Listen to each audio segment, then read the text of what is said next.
TV9 पर श्रद्धा murder case की सबसे बड़ी गवाही लाइव। आफताब और श्रद्धा का राजदार रजत शुक्ला एक्सक्लूसिव हमारे साथ जुड़ गए हैं। आफताब, श्रद्धा से जुड़े सारे राज आज खुलेंगे। आफताब के गुनाहों का सबसे बड़ा खुलासा आप देखने जा रहे हैं। रजत को आप देख रहे हैं जो मुंबई से हमारे साथ हैं। रजत, मैं चाहता हूं मेरी बजाय आप खुद अपना परिचय दीजिए। आप श्रद्धा को कैसे जानते थे और इस पूरे मामले में आप कैसे जुड़े हुए हैं?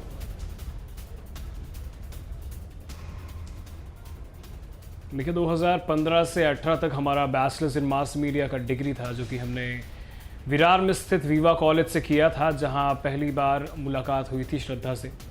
और श्रद्धा के साथ संपर्क तब से ही है।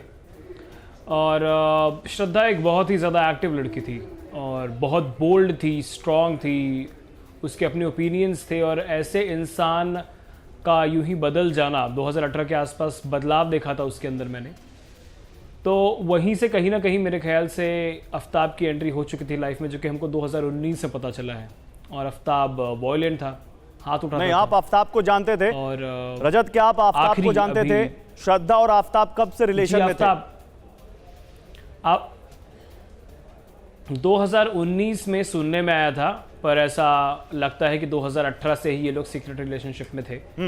तो मान लीजिए कि 18 से लेके अभी तक ये लोग रिलेशन में थे। श्रद्धा ने कई बार ये खुलासा किया था कि वो हाथ उठाता है। श्रद्धा ने अपनी बेस्ट फ्रेंड को सिगरेट बर्ड्स के मार्क्स भी दिखाए थे और बताया था कि कितनी क्रूरता से वो ट्रीट करता है उसे। तो उसमें ही कोई इंसान समझ सकता है कि कोई क्या मजबूरी थी जिस वजह से। नहीं, लेकिन मुझे एक चीज बताइए, अगर श्रद्धा को इतना परेशान कर रहा था आफ्ताब, तो श्रद्धा उसके साथ लिव इन में रहने के लिए दिल्ली क्यों आ गई? और क्या कभी अब आप आफ्ताब से मिले हैं? मिलने पर कभी लगा कि आफ्ताब इस तरह का साइको किलर हो सकता है?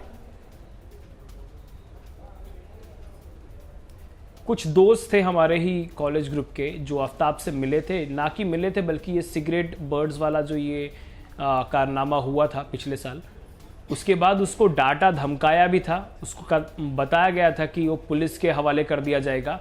उसके बावजूद श्रद्धा ने उस वक्त मना किया था। उसने कहा कि नहीं, इसको मौका दे देते हैं। उसके बावजूद उस वक्त उसने कहा, आश्वासना दी कि वो इसके आगे से ऐसा कुछ नहीं करेगा, लेकिन वो बिल्कुल सुधरा नहीं। उसने कहानियां बनाई थी। अच्छा, एक मैं क्योंकि हमारे साथ हमारे तमाम रिपोर्टर्स भी जुड़ चुके हैं, सुधर जाएगा बिल्कुल। रजत, हमारे साथ हमारे तमाम रिपोर्टर्स भी जुड़ चुके हैं, मुझे उनके पास भी जाना है। मुझे जल्दी से जानकारी दीजिए, ये जो कुछ अब हो रहा है, पुलिस जिस तरह से उसके खुलासे कर रही है उसके बारे में, ये सुनकर कैसा लग रहा है? अभी क्या आफ्ताब के बारे में पिक्चर आ रही मन में? देखिए, आफ्ताब शुरुआत से ही एक झूठा इंसान था। वो उसको कहानियां बनाने बहुत बढ़िया से आती है। उसी में से ही एक कहानी है कि जैसे बताया जा रहा है कि आफ्ताब को शादी के लिए कंपेल कर रही थी श्रद्धा, और इसलिए वो बेचारा उसने मजबूरी में मर्डर कर दिया। जिस तरीके से ये पिक्चर पोर्ट्रे की जा रही है, श्रद्धा बहुत ही प्रैक्टिकल और अहेड ऑफ द टाइम लड़की थी। उसका इस तरीके से अप्रोच हो ही नहीं सकता लाइफ को लेकर। नहीं, लेकिन ये मानसिकता, शादी के लिए ये मानसिकता कि कोई रिलेशनशिप में रहेगी, कुछ मर्डर कर दे और मर्डर करने है। के बाद 35 टुकड़े करे, उसके चेहरे का मेकअप करे, चेहरे को फ्रिज में रख दे, रोज देखे। यहां तक की खबरें आ रही कि पता नहीं उसने क्या क्या किया उसके बॉडी पार्ट्स के साथ। ये तो कोई बहुत प्रोफेशनल किलर भी नहीं करता।